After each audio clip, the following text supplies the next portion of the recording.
If you ask the average person what kind of language Latin is, the answer you'll probably get is a dead language.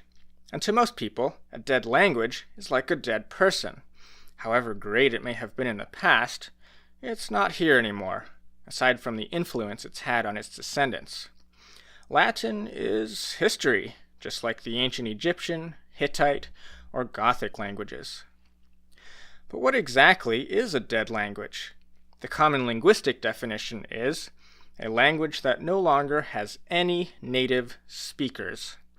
But I hope to show you that a language that is no one's mother tongue is not necessarily less healthy or less worthwhile for that reason alone. If you're American, this may be hard for you to grasp.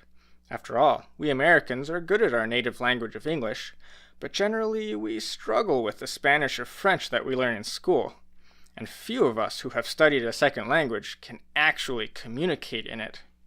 Furthermore, many of us think of non-native English speakers as having incurably bad English.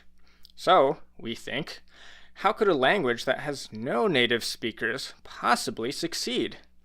Just imagine if all the world's native Spanish speakers suddenly died, and all that was left was Americans who learned high school Spanish. Wouldn't that be a fatal blow for the Spanish language? But let's consider these two real-life counterexamples, Hebrew and Arabic. Modern Hebrew is the world's most successfully revived language.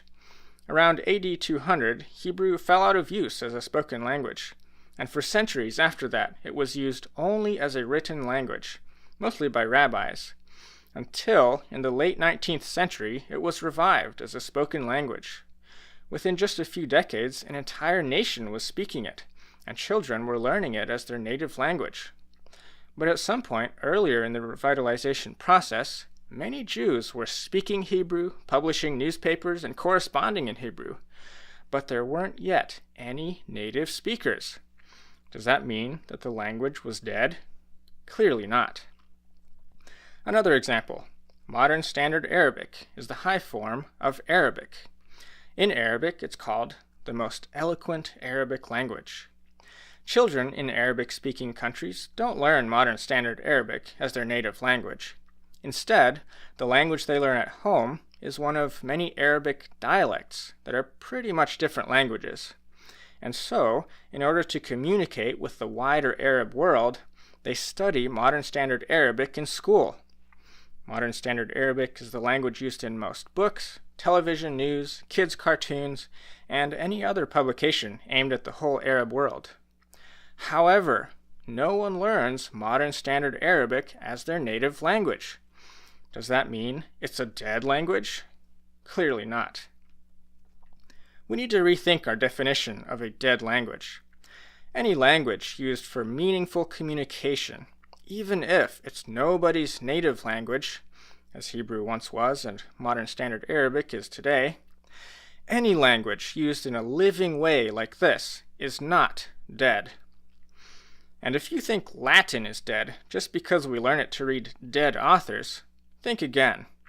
The greatest Latin authors may be dead physically, but they can still speak to us across the centuries, show us a strange new world, and transform our lives, especially if we learn Latin and listen to them in their own language. What can be more meaningful communication than that? Besides, as we'll see later in this series, Latin has in many times and places been used very much like any living language, as the spoken language of a living community.